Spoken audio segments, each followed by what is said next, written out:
Z wielkim wskokiem zapraszam Was na materiał o Morbidelli MBP T352X, lekkim, małym, zwiewnym motocyklu Adventure, całkiem uniwersalnym, bo nadającym się zarówno do jazdy po szosie, jak i jazdy w lekkim terenie, co w tym materiale dzisiaj Wam pokażę. Zapraszam!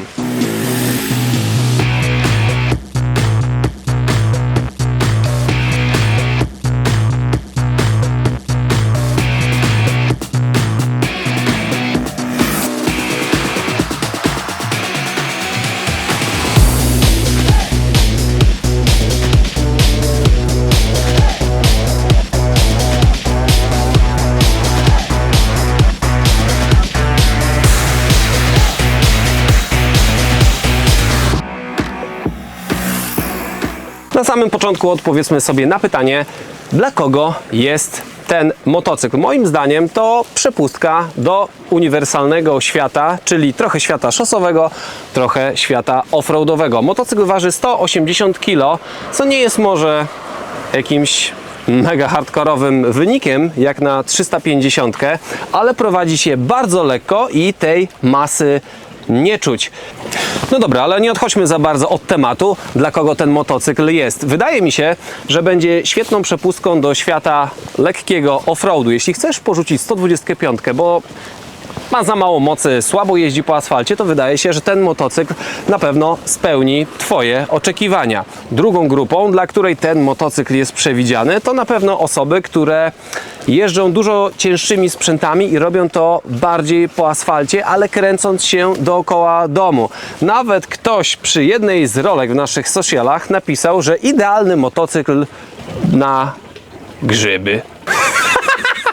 To jest motocykl dla grzybiarzy. I tak ten temat niedalekich przejażdżek raczej bym zostawił, dlatego że waga 180 kg, te 41 koni, jak dołożymy kufrów i wagę swojej partnerki, to może być już ciężko podjeżdżać pod jakieś winkle w górach, więc chyba poprzestałbym na tym, że warto kupić ten motocykl dlatego, żeby pośmigać sobie po lekkim terenie na grzybki.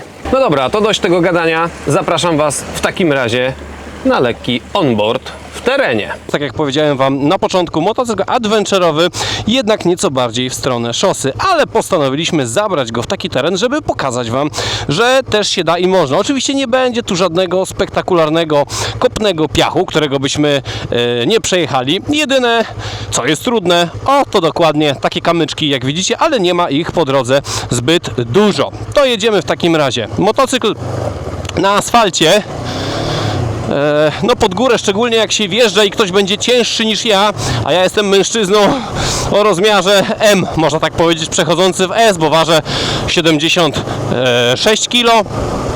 Mam 182 cm i dla takiego faceta ten motocykl do takich warunków, w jakich teraz jedziemy, jest wystarczający. Fajnie się jeździ, jest lekki, łatwo go opanować. Słuchajcie, tutaj nawet bez stawania, dobra, tak sobie pojedziemy. Łatwo go opanować.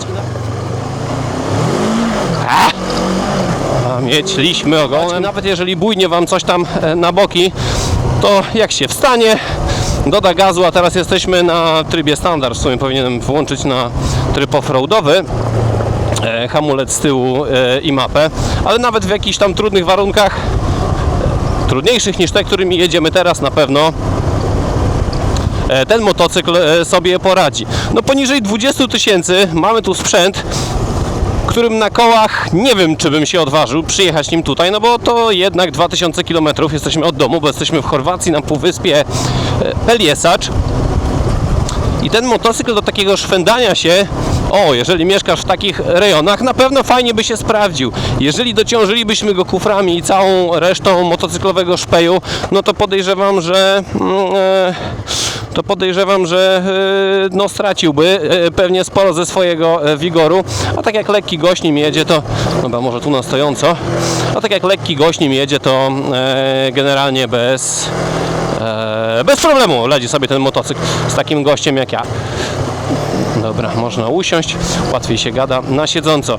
Zawias nie ma jakichś piorunującego skoku, no ale jak widzicie też nie jedziemy w jakichś nie wiadomo jakich trudnych warunkach. Opony te, które są, idealnie się do tego nadają. Jeżeli zastanawiasz się nad pierwszym motocyklem poważniejszym niż 125, ale przytłacza cię coś dużego, to wydaje mi się, że taki motocykl jak ten będzie naprawdę spoko. Trochę może za słaby jest, żeby jeździć na asfalcie, ale bez problemu taki, no nazwijmy to tłuczeń, jak u nas trochę z podkładów kolejowych, to potem pośmigasz sobie bez najmniejszego problemu. Jak widzieliście, radzi sobie całkiem nieźle, ale należy wziąć pod uwagę, że ja jestem dość lekkim bajkerem, bo ważę 77 kg, a ten motocykl testowali też ludzie 110-kilowi i 100-kilowi, 2-metrowi i tym osobom ten zawiasik dobijał, szczególnie z przodu w jeździe po kamieniach trochę bardziej wystających niż te, na których stoję obecnie. Dla mnie było ok, ale takie wrażenia też innych osób, bo przecież mieliśmy tu grupę 7 osób, które oprócz mnie ten motocykl testowały.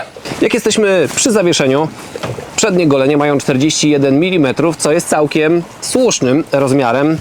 Jak na rozmiar tego motocykla, koła z przodu 19 cali, z tyłu 17, to teoretycznie plasowałoby ten motocykl bardziej jednak w stronę szosy, no bo przy kole 21 zdecydowanie lepiej jeździ się po szutrze i kamieniach. Opona Pirelli Scorpion STR Rally, czyli to, co jest montowane w doskonałej większości motocykli przeznaczonych właśnie do takiej uniwersalnej jazdy. Nazwijmy ją tarcza z przodu, jedna sztuka 320 mm. Hamulce nie są sygnowane żadną marką, ale można spodziewać się, że są to pewnie Huany. Żeby rozwiać trochę wątpliwości, jeśli chodzi o hamulce, bo bardzo często pytacie na naszych socialach, czy tu jest stalowy oplot, czy jest to jeszcze gumka, to muszę Wam powiedzieć, że w każdym motocyklu, który oferujemy, ten oplot jest stalowy i nie zdarza się już w zasadzie gumowy. Może oprócz tej marki premium japońskiej, czyli Suzuki. Motocykl w standardzie jest oferowany z gmolami i mieliśmy już na tym wyjeździe, jeden z nas miał możliwość przetestowania, jak to działa i czy coś się porysuje. Niestety handbary, które tutaj powinny być, uległy pęknięciu, więc odkręciliśmy. Normalnie są dostępne, na tym nagraniu niestety go nie zobaczycie. Lusterko się nie połamało, troszkę porysowało, tutaj te gmole troszeczkę się porysowały, ale jak widzicie, żadne plastiki nie popękały, w związku z czym można śmiało w teren zapuszczać się tym motocyklem. Zanim pogadamy o silniku i jego osiągach, to przelećmy się, zobaczycie, jak to brzmi.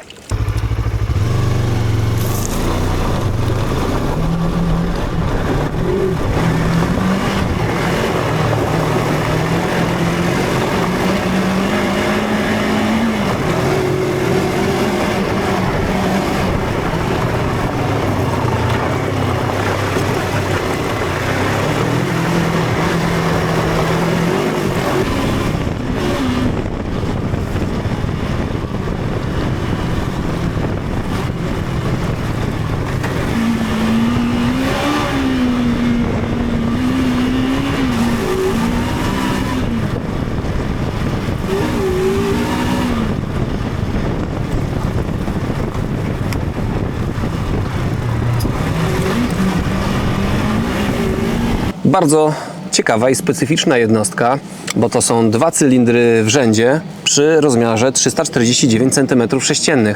W zasadzie nie kojarzę żadnego innego motocykla, który z tej pojemności miałby 2 cylindry. Większość to są raczej słabawe single w okolicach 28 koni przy tej pojemności.